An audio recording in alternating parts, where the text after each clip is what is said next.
Halo saudara Superadio, di sini bareng aku Rahel Fidelia di podcast Ngobrolin.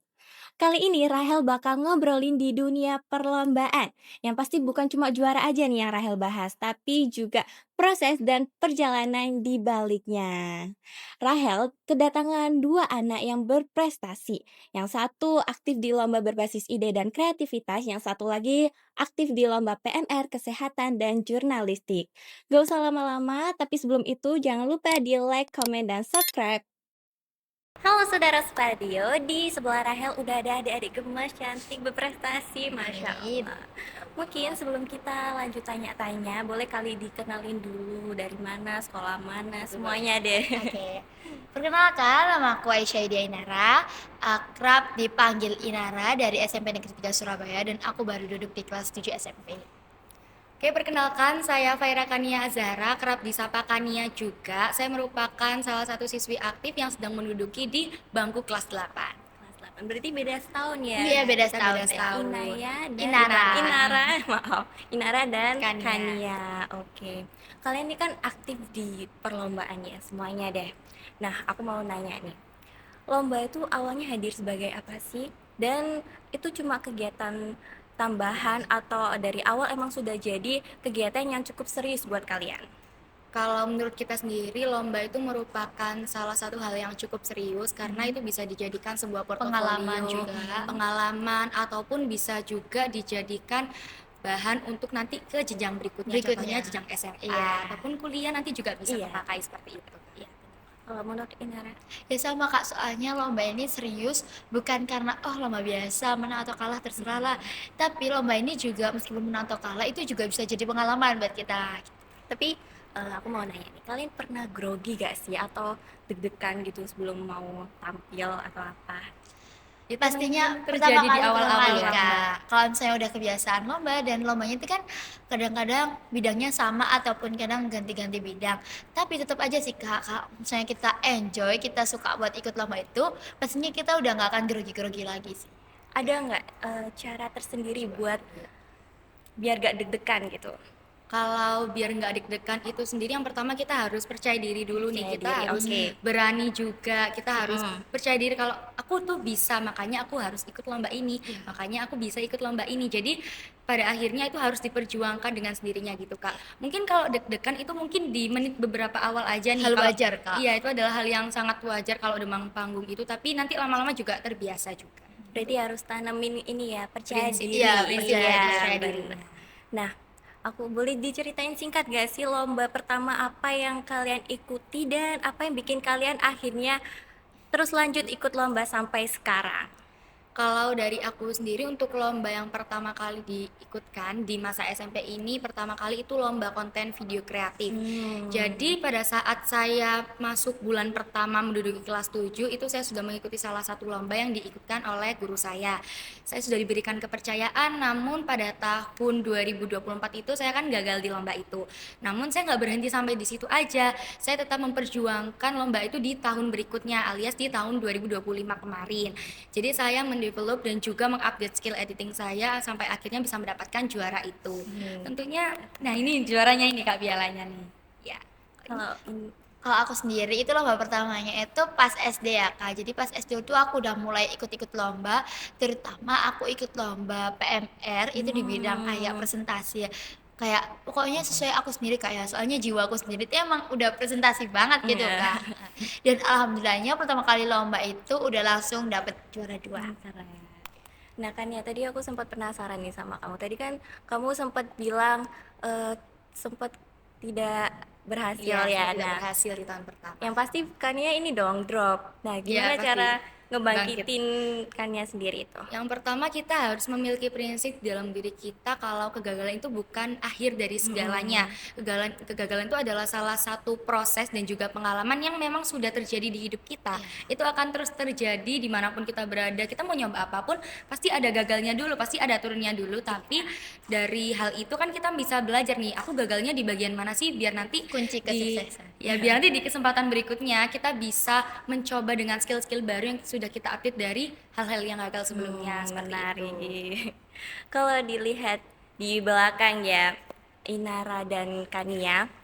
Nah, menurut kalian seberapa besar sih pengaruh lomba terhadap cara kalian berpikir dan bersikap sekarang?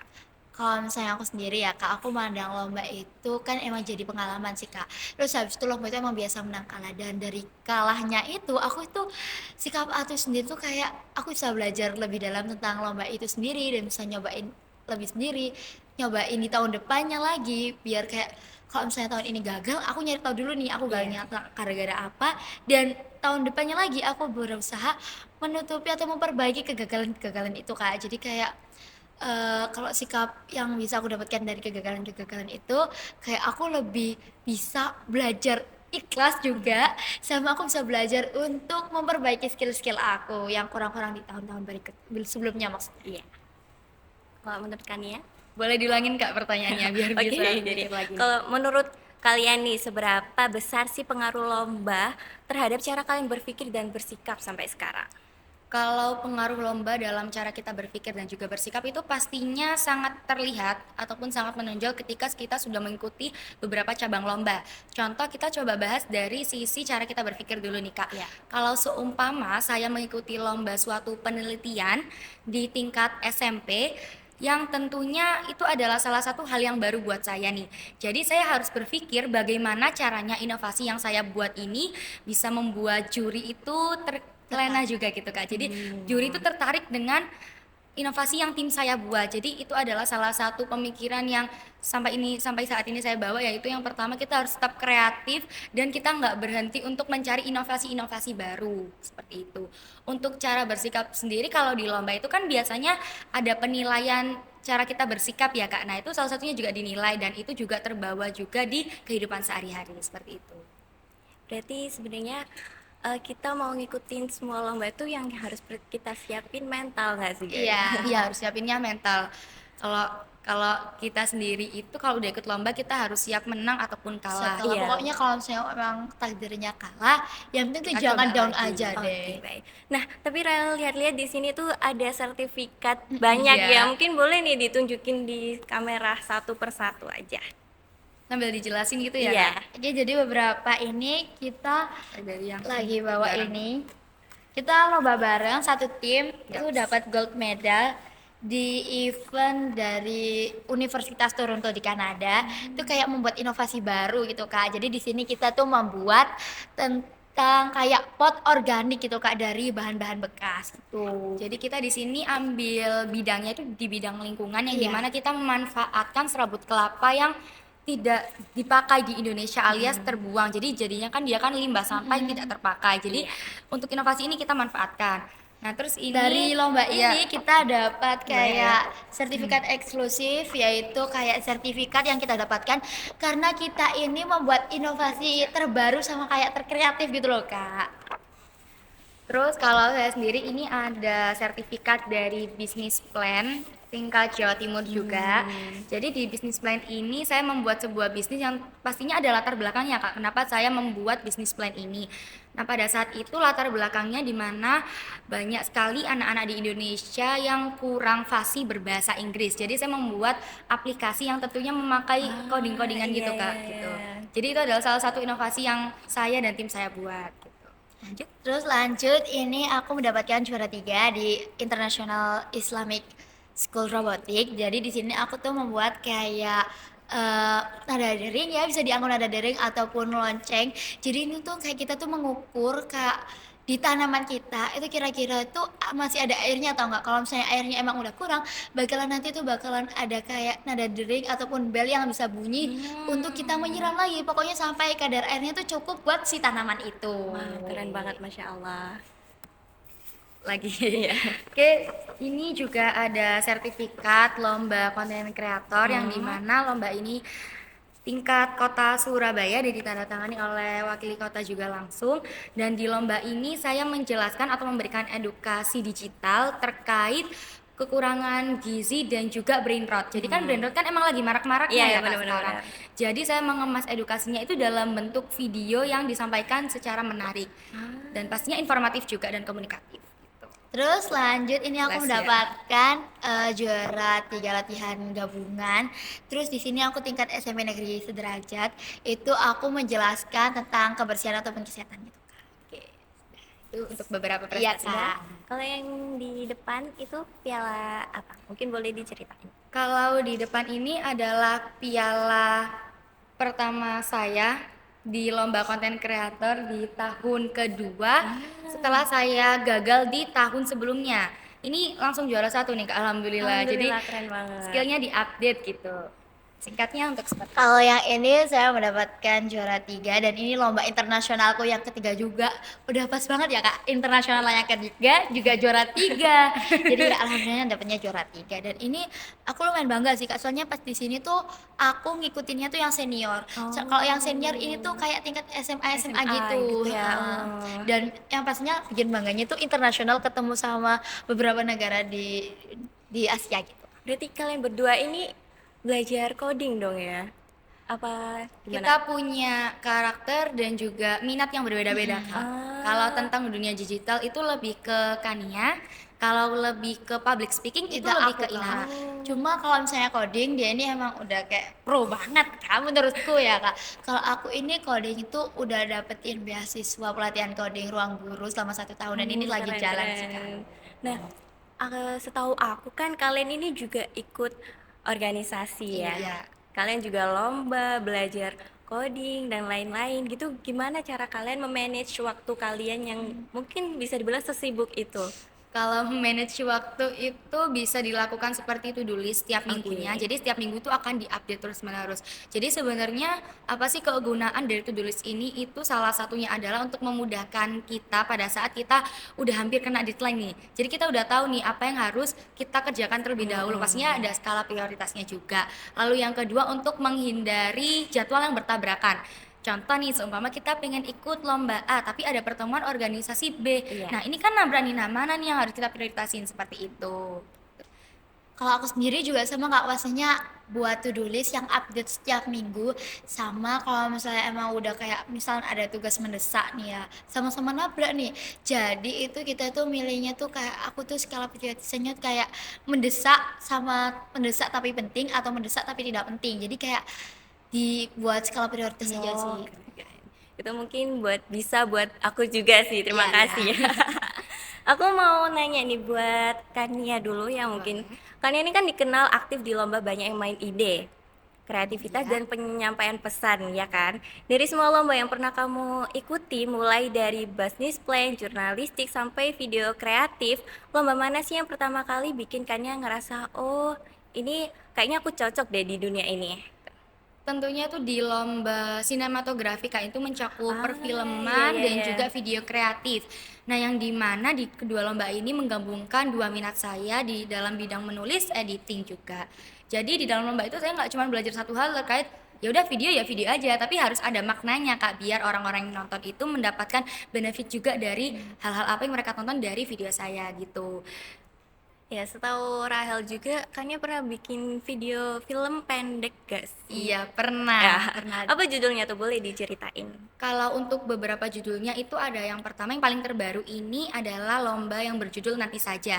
Izin jelasin sedikit terkait Boleh. genrenya ya Kak. Jadi genrenya ini itu lebih ke SCFI yang dimana alurnya ini ibaratnya ya nih Kak, ibaratnya Inara mengetahui kalau di masa depan aku akan gagal.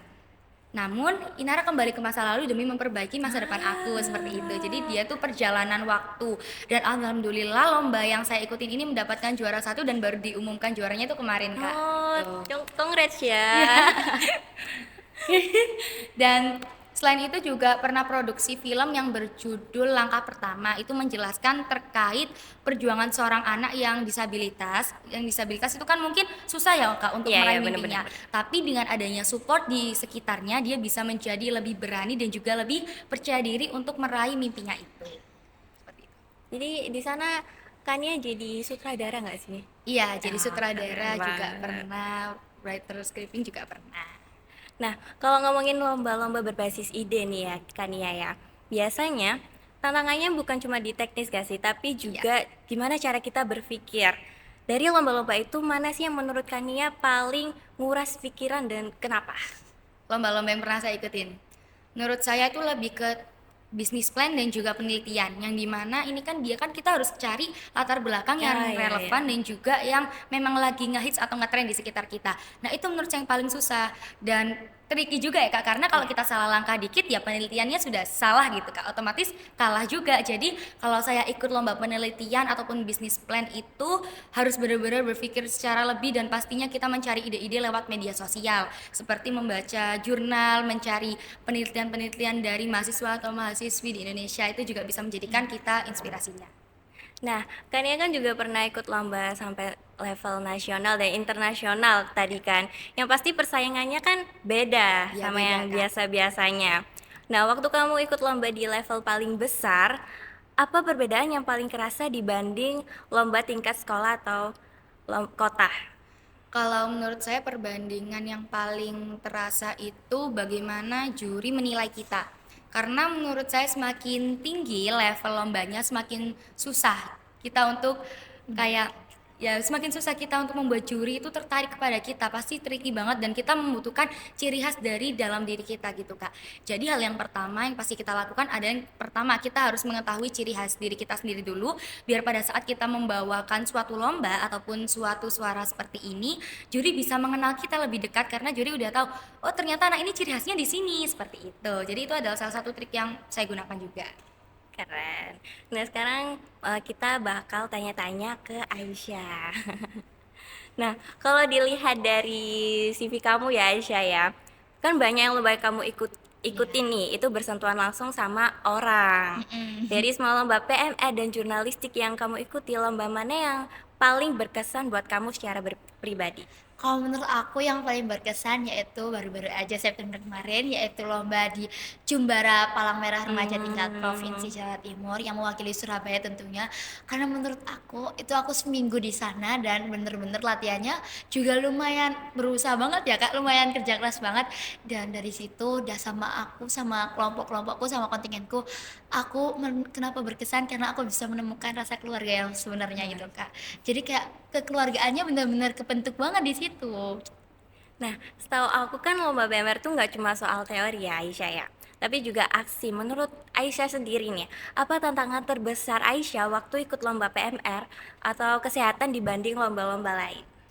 Kalau misalnya PMR nih ya, kayak PMR tuh emang teori dan kita tuh kalau sebelum lomba kita tuh benar-benar harus mikir-mikir otak gitu Kak, puter otak gimana kita jelasin ke audiens biar audiens tuh paham sama penjelasan dari kita. Jadi kayak lumayan harus bener-bener latihan kerja keras gitu, Kak. Kalau misalnya lomba-lomba yang lain menurut aku sendiri tuh kan kayak public speaking kan, Iya, Kak, seringnya. Kalau public speaking itu aku emang udah sesuai jiwaku banget, jadi aku tinggal ngalir aja gitu, oke. Kak, alami aja. Jadi gak emang kerja keras sih, sama-sama kerja keras, tapi tetep aja menurutku lebih pilih sukaan di public speaking. Nah, Aisyah ini kan sendiri terjun ke dunia PMR tuh dari SD ya. Ya sempat, ya. Jadi udah emang cinta PMR banget atau gimana nih?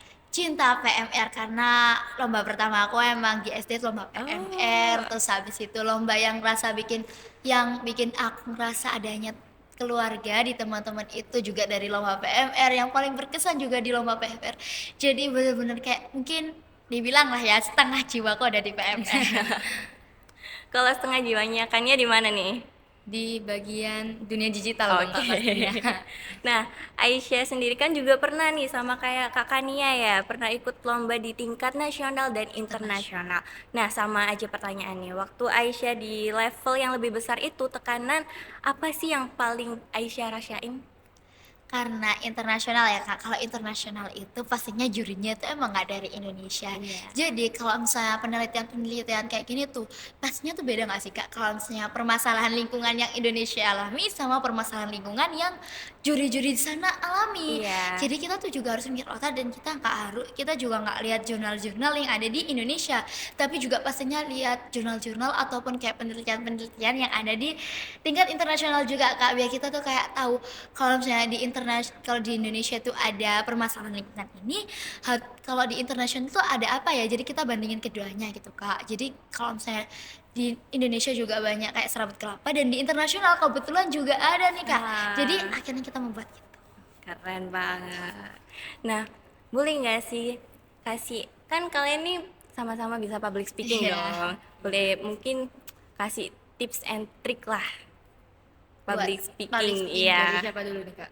Mungkin dari Aisyah dulu Oke, boleh. dari Aisyah. Kalau misalnya public speaking ya teman-teman, tips and triknya itu yang pastinya kan harus percaya diri dan kalian jangan malu kalau misalnya disuruh tampil di depan Kak, karena percaya diri itu pastinya dimulai dari diri kita sendiri dan juga pastinya mungkin dari dorongan orang-orang sekitar. Pokoknya kalian jangan malu, apalagi kalian tuh kalau misalnya pokoknya kalian tuh jangan malu aja deh Kak, terus harus nyobain semua pengalaman yang ada, jangan sampai kalian nggak nyobain kesempatan yang kalian punya.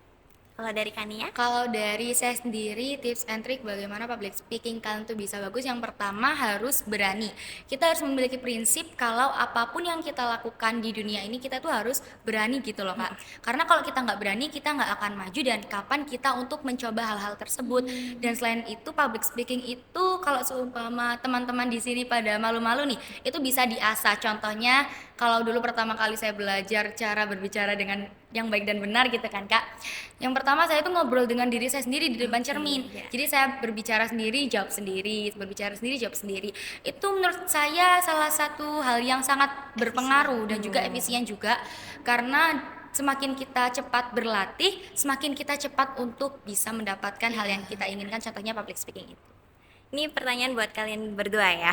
Pernah nggak sih ngerasa ide kalian tuh udah mentok banget atau nggak yakin sama karya diri kalian sendiri pas Pernah lomba? banget. Biasanya kalian ngadepinnya tuh gimana? Boleh Art diceritain? block ya Kak, ya kayak istilahnya itu. Kalau misalnya aku itu pastinya nggak nggak cuma ngandelin pikiranku sendiri sih Kak, pastinya aku juga ngelihat inspirasi nih Kak. Misal kalau misalnya lomba presentasi tentang kebersihan ataupun kesehatan, bisa ngelihat kayak presentasinya orang-orang itu di YouTube ataupun di sosial media lainnya.